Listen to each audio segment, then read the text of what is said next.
Hyun-woo sat at his station, watching the endless stream of data flow across his screens. The night shift on Sentinel's Rest was always quiet, but he liked it that way. The deep space monitoring station floated in the dark between stars where nothing ever happened. Most people found it boring, but Hyun-woo found peace in the silence of space. The coffee in his cup had gone cold hours ago, but he kept sipping it anyway. Outside the small viewport next to his desk, the stars looked the same as they had for the past 3 years. Earth was so far away now that their sun was just another dot of light in the black. Sometimes Hyun-woo wondered if anyone back home even remembered this little station existed. His job was simple enough. Watch for signals from deep space and report anything unusual to Earth Command.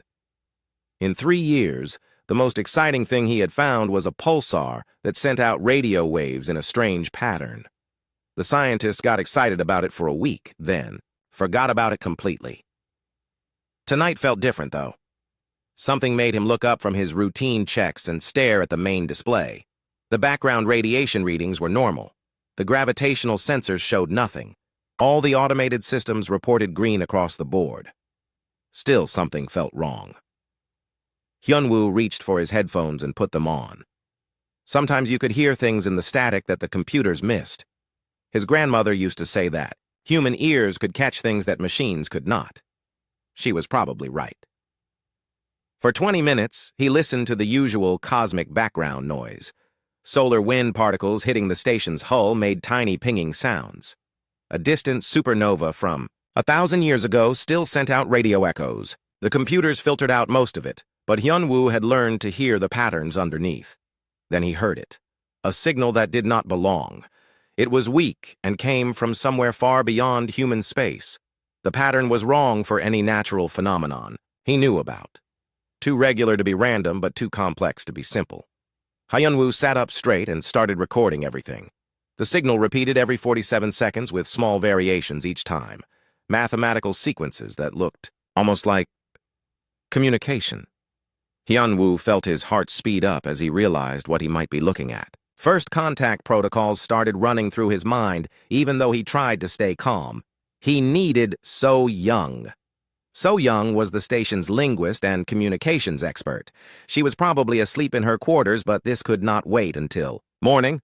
Hyun-woo activated the internal comm system and called her quarters. So Young, this is Hyun-woo in communications. I need you to come to the comm center right now. I think I found something. Her voice came back groggy with sleep. Hyun-woo, do you know what time it is? Yes, I know, but this is important. I think we have an artificial signal from outside human space. The line went quiet for 10 seconds. Then So Young's voice came back much more awake. I'll be there in 5 minutes. Hyun-woo spent those 5 minutes recording as much of the signal as possible and running basic analysis programs. The computers confirmed what his ears had already told him. This was definitely artificial and definitely not human in origin. The mathematical progression used prime numbers, but in sequences that no human mathematician would choose. So Young arrived wearing her uniform jacket over pajama pants and carrying a tablet computer. Her hair was messy, but her eyes were sharp and focused. She sat down at the analysis station next to Hyun-woo and plugged in her headphones. Play it from the beginning, she said. Hyun-woo started the recording over. So Young listened with her, eyes closed and her fingers moving across her tablet screen. She was running translation algorithms and pattern recognition software that could break down unknown languages. After the 3rd repetition, she opened her eyes. This is definitely communication, she said. Look at this pattern here. They're using mathematical constants to establish a baseline. Pi, the golden ratio, prime number sequences. They're trying to prove they understand mathematics so we'll know they're intelligent. Hyun-woo leaned over to look at her screen. Can you translate it? Give me time. They're being very careful to use universal concepts. Mathematics works the same everywhere in the universe, so it's a good way to start communication with unknown species. Let me run this through the translation matrix. For the next hour, So Young worked while Hyun-woo continued recording. The signal was getting stronger, which meant either the source was moving closer or they were increasing transmission power. Both possibilities made Hyun-woo nervous. Finally, So Young looked up from her tablet. I've got partial translation. Hyun-woo, this is a distress call. Distress call? Yes. They're asking for help. The mathematical sequences spell out coordinates in three-dimensional space. They're telling us where they are and that they're in danger. Hyun-woo felt something cold settle in his stomach. What kind of danger? So-young's fingers moved across her tablet again. More symbols translated into words and concepts. They call themselves the Kalari, agricultural species. Peaceful. Their homeworld is under attack by something called the Vorthak hegemony. How far away are they? The coordinates put them about 60 light-years from here. That's close to the edge of human space. Hyun-woo realized what that meant. If this Vorthak hegemony was attacking peaceful species 60 light-years away, they might be heading toward human space next. He reached for the emergency communication panel. We need to contact Earth Command immediately. Wait, So-young said. There's more. They specifically mention Earth in their transmission. They know about us? Yes. They say they've been monitoring our radio transmissions and learning about human culture. They chose to contact us specifically. Why us? So-young looked at her. Translation again. Because they've observed something unusual about human responses to threats. They say most species either submit or flee when faced with superior force. But humans do something different. What do we do? They say humans fight back. Hyun-woo stared at the translation on So-young's screen. An alien species under attack had specifically called Earth for help because they had studied human behavior and decided humans were their best hope for survival. The responsibility of that realization hit him like a physical weight. He activated the emergency channel to Earth Command. The transmission would take several hours to reach Earth, but this could not wait. Admiral Ji-yoon needed to see this immediately. Earth. Command, this is Sentinel's Rest with emergency transmission. We have confirmed first contact with alien intelligence. Species under attack by hostile force requesting immediate assistance. Coordinates and full translation package attached. After sending the message, Hyun-woo and So-young sat in silence, listening to the alien distress call repeat over and over. Each repetition seemed more urgent than the last. Somewhere 60 light-years away, an entire civilization was crying out for help, and they had chosen to call the one species in the galaxy that might. Admiral Ji-eun received the transmission from Sentinel's Rest while she was reviewing fleet deployment reports in her office at Earth Command. The message priority code made her stop everything else and call for an immediate staff meeting. Within an hour, the senior command staff had assembled in the secure briefing room. Captain Tae-min from the Outer Rim Monitoring Division played the alien transmission for the assembled officers. The strange mathematical patterns filled the room with their otherworldly rhythm. When the translation appeared on the main screen, several officers shifted uncomfortably in their chairs. The Kalari have been monitoring our transmissions for approximately 50 years, Ji-yoon explained to her staff. They've learned enough about human culture and military history to make a specific request for assistance. Colonel Won-shik leaned forward. What do we know about this Vorthak hegemony? Very little. The Kalari transmission indicates they're a militaristic empire that has been expanding through this region of space for several centuries. They appear to specialize in conquering agricultural worlds and enslaving the populations. And they're 60 light-years from our territory? 58.7 light-years from our furthest outpost. If the Vorthak continue their expansion, pattern after finishing with the Kalari, we could be next. The room fell silent as the implications sank in. Humanity had always wondered when they would encounter other intelligent species. Most had hoped it would be peaceful traders or explorers. Instead, their first contact was a desperate plea for help against an aggressive military empire. What are our options? Asked Commander Yoon-ji from the Tactical Division. Ji-eun activated the main display showing local star charts.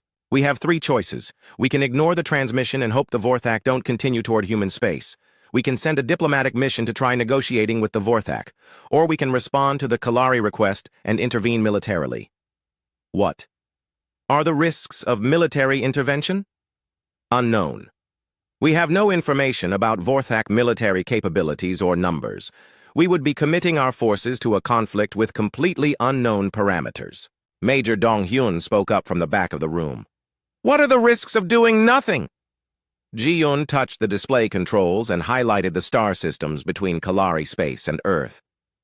If the Vorthak are as aggressive as the Kalari indicate, then human space represents a natural expansion target. Our industrial worlds and population centers would be valuable prizes for a conquering empire. The debate continued for 2 hours. Some officers argued for caution and diplomacy. Others pushed for immediate military response. In the end, Jian made the decision that would change human history forever. We're going to help them. I'm authorizing the deployment of Battle Group 7 under the command of Fleet Commander Wan Shik, full military intervention with authorization, to engage hostile forces. Wan Shik nodded. How long do we have to prepare? The Kalari transmission indicates their defensive positions are failing. Best estimate is we have perhaps 2 weeks before their civilization falls completely. That's not much time to plan an operation 60 light-years away. No, it's not. But it's what we have. As the meeting broke up and officers began coordinating the deployment, Ji-un remained behind to study the star charts. 60 light-years was far beyond any previous human military operation. They would be completely cut off from Earth with no possibility of reinforcement or resupply. Meanwhile, on the Kalari homeworld, Dalko was having his own crisis meeting with the remaining government officials. The young xenobiologist had been monitoring human transmissions for most of his adult life and understood better than anyone what kind of species they had contacted. The humans are responding, Dalko announced to the Emergency Council. Their military is mobilizing a fleet. Elder Nalwi looked up from the strategic reports. How many ships? We estimate between 20 and 30 vessels, their largest military formation. That seems small for a galactic power. Dalko pulled up his files on human space capabilities. Elder, the humans are not a typical galactic power. Their technology is different from anything we've encountered. Different how? They evolved on what galactic classifications would call a death world. Their planet has extreme weather, dangerous predators, unstable geology, and hostile environmental conditions. Most intelligent species evolve on stable worlds with predictable climates. Elder Nalwi looked confused. How does that affect their military capabilities? Everything about human technology is designed for hostile environments. Their ships are built to withstand damage that would destroy vessels from peaceful worlds.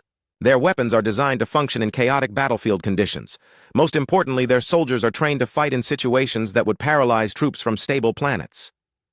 The council chamber fell quiet as Dalko continued his explanation. I've been studying human military history for decades. They don't retreat when faced with superior numbers. They don't surrender when their position becomes hopeless. They adapt and find ways to win against impossible odds. But surely the Vorthak have superior numbers and technology? Yes, but numbers and technology may not be enough against humans. They fight differently than any species the Vorthak have encountered. On Earth, the preparations were moving faster than anyone had thought possible. Fleet Commander Wan Shik stood on the bridge of the dreadnought Indomitable Will watching his battle group assemble. 24 ships in total, including 6 heavy cruisers, 12 destroyers, and 5 support vessels. Engineer Haye Jin was running final checks on the experimental jump drives that would carry them to Kalari space. The technology was new and untested over such long distances, but it was their only option for arriving in time to help. All ships report ready for departure, announced Communications Officer Yu Jin. Wan Shik looked out at the fleet that would carry humanity into their first interstellar war. Each ship carried crews who had volunteered for a mission they might not survive. Earth was too far away for rescue if things went wrong. Signal all ships. We jump in 5 minutes. Across the fleet, thousands of humans made final preparations for a journey into the unknown. They carried with them the hopes of an alien species and the future of human expansion into space. None of them knew what they would find when they arrived, but all of them were ready to fight. The jump drives activated simultaneously, and 24 human warships disappeared from Earth space. Their destination was a star system under siege 60 light-years away, where an agricultural species waited for salvation from the Death World warriors they had called upon. In deep space, the alien distress signal continued broadcasting its mathematical plea for help. But now human ships were racing through hyperspace to answer that call. The galaxy was about to learn what happened when you threatened peaceful species within range of Earth's protection. The human fleet emerged from hyperspace at the edge of the Kalari system with all weapons powered and sensors scanning for hostile contacts. Fleet Commander Wan Shik stood on the bridge of Indomitable Will, studying the tactical display as his ships took defensive positions. Sensor report, he ordered. Lieutenant Min Su looked up from his station. 67 Vorthak vessels in 3 attack formations around the 4th planet. They appear to be conducting orbital bombardment of the surface. What about the Kalari defenses? Minimal. I'm detecting scattered defensive positions, but they're barely functional. The Vorthak have overwhelming superiority. Wan Shik studied the enemy formation. The Vorthak ships were larger than human vessels and appeared to mount energy weapons of considerable power.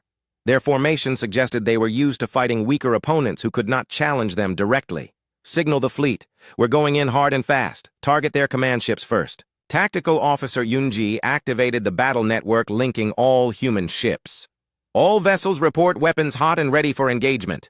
The human attack began with a barrage of kinetic projectiles launched from extreme range.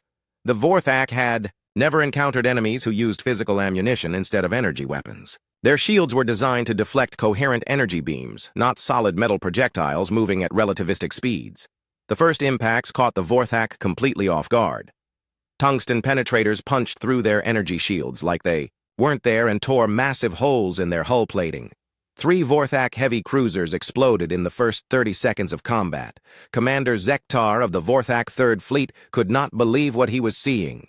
"What kind of primitive weapons are these?" he demanded of his tactical officer. "Unknown, Commander.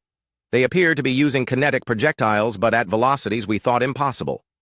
Raise all shields and return fire with main batteries." The Vorthak response was immediate and devastating. Massive energy beams lanced out toward the human fleet with enough power to vaporize small asteroids. But the human ships moved in ways that violated every rule of galactic naval combat. Instead of maintaining formation and trading long-range fire, the human vessels scattered and closed to point-blank range.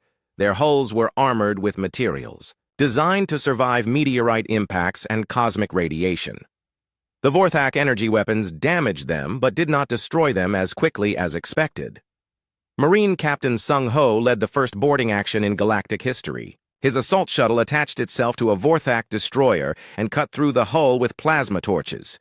The Vorthak crew inside had never faced enemies who actually boarded their ships. "Breach! Breach! They're inside the ship!" screamed the Vorthak communications officer. Sung Ho and his Marines fought their way through corridors designed for beings with different physiology than humans. The Vorthak were tall and thin with chitinous exoskeletons that provided protection against energy weapons but cracked under kinetic impacts from human firearms. The close-quarters combat was brutal and one-sided. Vorthak soldiers carried energy rifles effective at long range but useless in narrow ship corridors. Human Marines used shotguns and assault rifles designed for fighting in cramped spaces. Within minutes, the destroyer's bridge was under human control. Engineer Hae-Jin watched the battle from her station aboard Indomitable Will. The human ships were taking damage but continued fighting with an intensity that seemed to shock their enemies. She had modified the fleet's weapons systems, based on Earth military doctrine rather than galactic standards. "Their energy shields are useless against kinetic weapons," she reported to Wan Shik. "But their hull armor is stronger than expected." "What do you recommend?" "Switch to nuclear missiles. If they can't stop kinetic weapons, they definitely can't. Stop fusion warheads. The nuclear attack eliminated any remaining Vorthak advantage. Thermonuclear explosions tore through their formations and destroyed entire squadrons in seconds.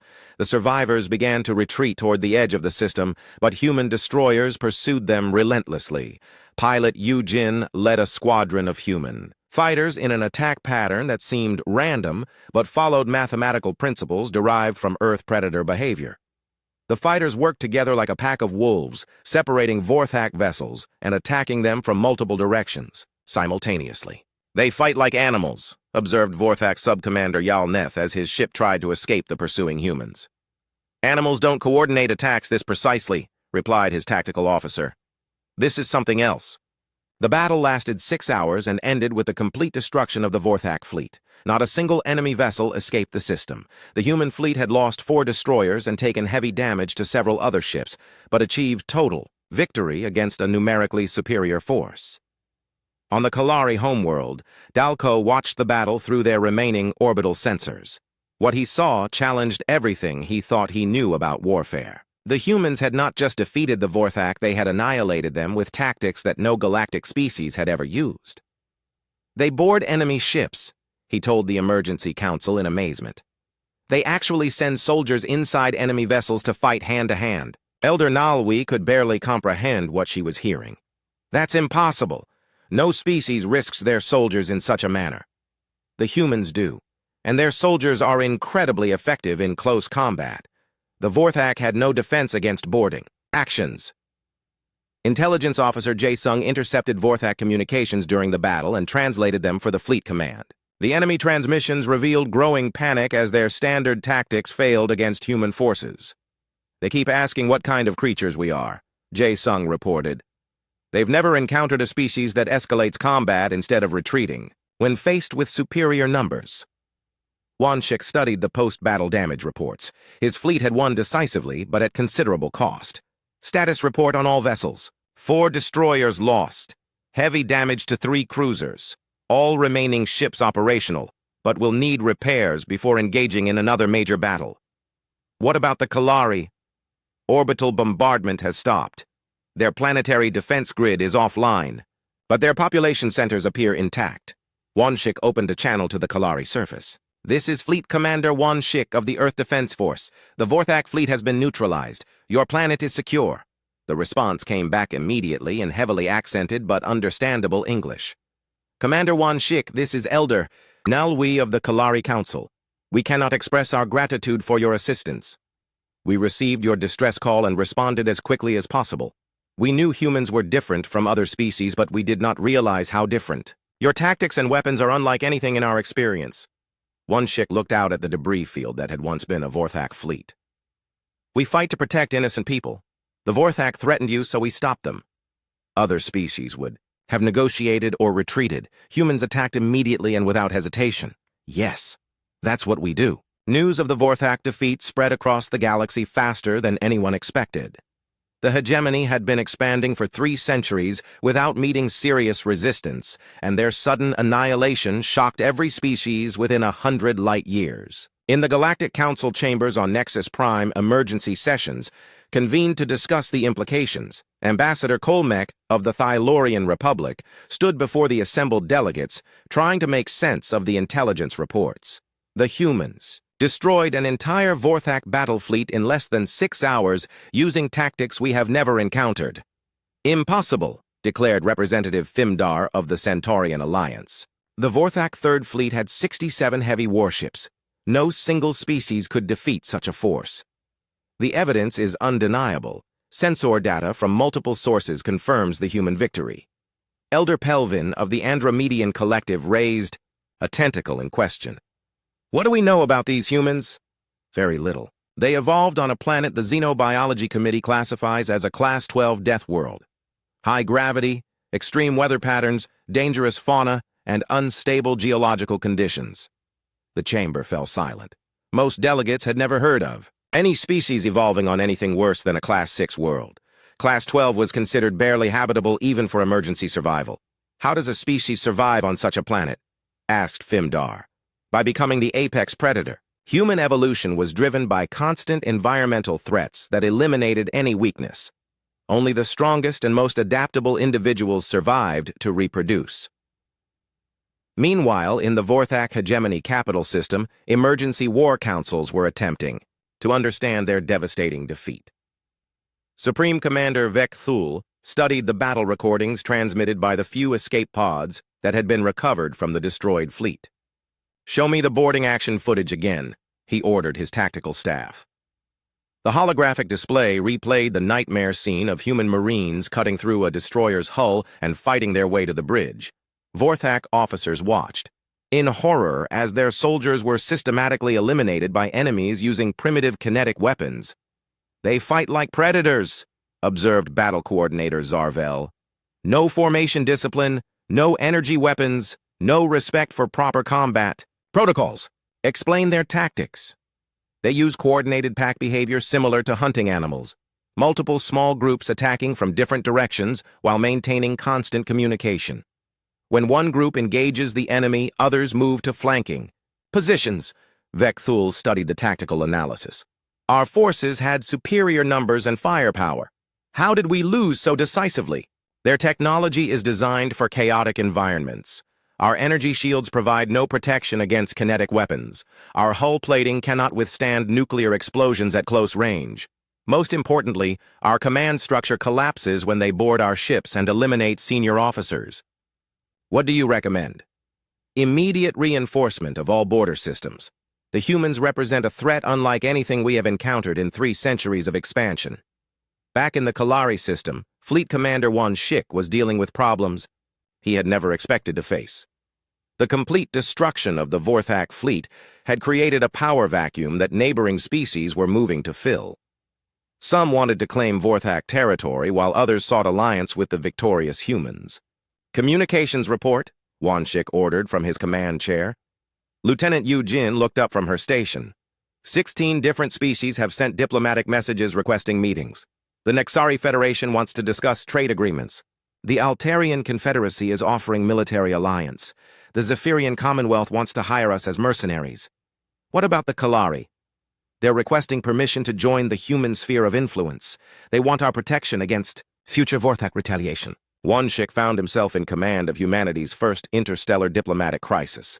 His orders from Earth Command had been simple: help the Kalari and neutralize the Vorthak threat. No one had considered what would happen after complete victory. Commander, Minsu approached with the latest intelligence reports. Sir, we're detecting massive Vorthak fleet movements throughout their territory. They're withdrawing forces from other frontier worlds and concentrating them in core systems. They're scared, Wan Shik realized. They don't know if we're going to attack their homeworld next, are we? That's above my authority level. We need to contact Earth Command and request new orders. The transmission to Earth would take several days to arrive and several more for a response to return. Until then, Wan Shik had to manage first contact protocols with multiple alien species while keeping his damaged fleet operational.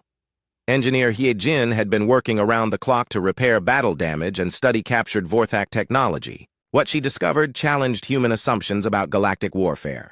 Their weapons are incredibly sophisticated, but designed for formal dueling rather than chaotic battle, she explained to Wan Shik. Energy shields, long-range beam weapons, and predictable tactical formations. They expect their enemies to fight according to established rules. What kind of rules? Formal challenge, ritualized combat at long range, surrender when defeat becomes inevitable. They've never faced enemies who refuse to surrender and continue fighting until total victory or destruction. So we have a tactical advantage? More than that. We have a philosophical advantage. They cannot comprehend our approach to warfare, because it violates their basic understanding of how intelligent species behave. Meanwhile, on Earth, Admiral Ji Yoon was coordinating humanity's response to their sudden emergence as a galactic power. The success at Kalari had demonstrated human military superiority, but also created obligations and opportunities that Earth was unprepared to handle. Intelligence estimates indicate at least 40 species are re-evaluating their positions based on our defeat of the Vorthak, she told the emergency cabinet session. Some want alliance, others want trade, and a few are apparently considering preemptive strikes before we become too powerful. What are our options? Asked Defense Secretary Kang Min. We can withdraw to human space and hope the situation stabilizes. We can establish a limited presence to protect our allies, or we can take an active role in galactic affairs. Recommendations? The galaxy operates on strength. Species respect power and prey on weakness. If we withdraw now, we'll be seen as weak and face constant challenges. If we stay, we become a major galactic power with all the responsibilities that entails. The debate continued for hours, but eventually reached the same conclusion that Wan Shik had arrived at in Kalari space. Humanity could not go back to isolation after demonstrating their capabilities. The galaxy had taken notice and there was no hiding anymore. We stay, Ji-Yoon decided. Reinforce Wan Shik's fleet and establish permanent human presence in the region. Make it clear that we protect our allies and punish aggression against peaceful species. The decision would reshape galactic politics for generations to come. Humanity had evolved from an unknown species on a distant death world to a major power capable of challenging established galactic empires. The Vorthak defeat was just the beginning of a larger transformation that would see Death World survivors become galactic guardians. 6 months after the Battle of Kalari, the final confrontation between humanity and the Vorthak hegemony came to the contested system of Proxima Tertius. The Vorthak had assembled their largest fleet in history, while Earth had sent every available warship under the command of Admiral Boram aboard the supercarrier Unconquered. The opposing fleets faced each other across the void between the system's twin stars. 200 Vorthak warships in perfect formation against 87 human vessels arranged in the seemingly chaotic patterns that had become humanity's signature. The galaxy watched through long-range sensors as two completely different philosophies of warfare prepared to clash. Supreme Commander Vek Thul stood on the bridge of the Vorthak flagship Eternal Dominion, confident that overwhelming numbers would finally break human resistance. His intelligence officers had studied every human engagement and believed they understood the Deathworlder tactics well enough to counter them. "All ships report ready for battle," announced his tactical coordinator. "Energy weapons charged and shields at maximum power. Signal the human fleet. Offer them one final chance to surrender with honor." The transmission crossed the space between fleets and was received by Admiral Boram with barely concealed amusement. The human commander was a veteran of the asteroid, wars who had never retreated from any engagement in her 30-year career. "Vorthak's Supreme Commander, this is Admiral Boram of the Earth Defense Force. Your terms are rejected. Surrender now, and your crews will be treated according to galactic conventions." Vek Thul could not believe the human response. They dared demand our surrender, with less than half our numbers? Admiral, their formation patterns suggest they intend to close to point-blank range again. Shall we concentrate fire on their lead ships? No. This time we maintain distance and use our superior firepower methodically. They cannot board our ships if they cannot reach us. The battle began with a massive Vorthak barrage that lit up space with coherent energy beams. The concentrated fire was impressive, and several human ships took heavy damage in the opening exchange. But instead of retreating, the human fleet accelerated directly toward the enemy formation.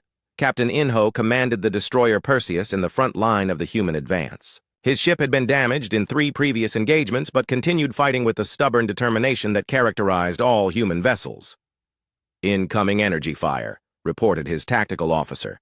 "Shields down to 60%. Maintain course and speed. Launch nuclear missiles on my command." The human advance continued, despite withering fire from the Vorthak battle line. Ships that should have been destroyed kept fighting with hulls breached and systems failing. The Vorthak had never encountered enemies who continued aggressive action while taking such punishment. "Why don't they retreat?" demanded Vek Thul as he watched human ships burn but still advance. "Their casualties are unsustainable." Unknown Supreme Commander. Human tactical doctrine appears to accept losses that other species would consider catastrophic. The answer was simple, though the Vorthak could not comprehend it. Humans had evolved on a world where retreat meant death, and survival required fighting until total victory or destruction. The concept of surrendering when victory was still possible simply did not exist in human military thinking. Admiral Boram watched the tactical display as her fleet closed to missile range. The Vorthak formation was impressive, but rigid. Once human ships penetrated their defensive perimeter, the enemy would be unable to adjust quickly enough to prevent boarding actions. "All ships launch nuclear missiles. Target their command vessels." 200 thermonuclear warheads crossed the space between fleets in 30 seconds. The Vorthak point defense systems destroyed most of them, but enough penetrated to eliminate. A dozen heavy cruisers, including 2 fleet command ships. The loss of coordination was immediately apparent as Vorthak formations began to break down. Individual ship commanders started making independent decisions without overall tactical guidance. The rigid discipline that was their strength became a weakness when command structure collapsed. Marine Colonel Sung Ho led the boarding assault on the Vorthak flagship using specially modified shuttles designed to punch through heavy armor. His troops had trained for 6 months in zero-gravity combat and close quarters fighting aboard enemy vessels. "Breach successful," he reported as his Marines cut through the flagship's hull. Proceeding to bridge and engineering sections. The fighting inside Eternal Dominion was brutal and one-sided. Vorthak security forces were equipped for suppressing rebellions, not repelling trained military assault teams. Human Marines used weapons and tactics developed for fighting in damaged spacecraft with unpredictable environmental conditions. Supreme Commander Vek Thul found himself trapped on his own bridge as human soldiers fought their way through the ship's corridors. The idea that enemies would actually board his flagship and engage in hand-to-hand combat had never occurred to him. "Security teams to the bridge," he ordered desperately. "Repel boarders." All security teams are engaged, sir. The humans are attacking from 12 different points simultaneously. How is that possible? They only sent 3 boarding shuttles. Each shuttle carried teams that split up inside the ship. They're coordinating through our own communication systems. Within an hour, the Vorthak flagship was under human control, and Supreme Commander Vek Thul was a prisoner in his own command center. The sight of their flagship captured demoralized the remaining Vorthak fleet, and resistance began to collapse. But Admiral Boram faced a decision that would define humanity's role in galactic affairs. The Vorthak fleet was beaten, and many ships were trying to surrender. Standard human military doctrine called for destroying enemy forces completely, but galactic conventions required accepting surrender from defeated enemies. Admiral, we're receiving surrender transmissions from 47 Vorthak vessels, reported Communications Officer Yeon Seo. They're requesting terms. Boram studied the tactical display. The surviving Vorthak ships were helpless and could be destroyed easily. But doing so would mark humanity as ruthless conquerors in the eyes of other galactic species. Signal all ships. Accept surrender from any Vorthak vessel that powers down weapons and shields. Provide medical assistance to damaged ships and prepare to receive prisoners. The order shocked both human crews and Vorthak survivors. In 3 centuries of expansion, the hegemony had never shown mercy to defeated enemies. The concept that victorious forces would provide aid to those they had just been fighting was completely alien to Vorthak understanding. Why do they help us? Asked a confused Vorthak officer, as human medical teams treated his injuries. Doctor, Yeon-seo looked up from her work. Because the fighting is over. You're no longer our enemy. But we attacked your allies. We would have enslaved your species given the opportunity. Yes. But you're defeated now and no longer a threat. Killing helpless prisoners serves no purpose. 3 days later, the formal surrender ceremony took place aboard the captured flagship. Representative Dalko of the Kalari government joined Admiral Boram and other human officers to witness the end of Vorthak expansion. Supreme Commander, Vek Thul, you are charged with crimes against sentient species including slavery, genocide, and unprovoked warfare, announced Judge Advocate Min Jae. How do you plead? Vek Thul looked around the bridge of his former flagship now under human control. I do not understand your species. You defeat us completely, then offer medical aid and legal proceedings. Any other galactic power would have simply executed us. We're not any other galactic power, Boram replied. We're humans. We fight to protect innocent people, not to conquer territory or enslave populations. What will happen to my people? Vorthak worlds will govern themselves under galactic oversight. Former slave species will be liberated and given assistance to rebuild. War criminals will face trial, but ordinary citizens will be allowed to live in peace.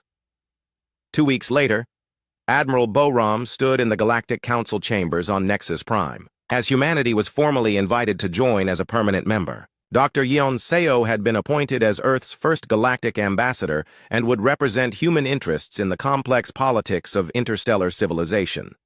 The Council recognizes the Terran Republic as a major galactic power with all rights and responsibilities thereof, announced Speaker Vel Noth of the Andromedan Collective.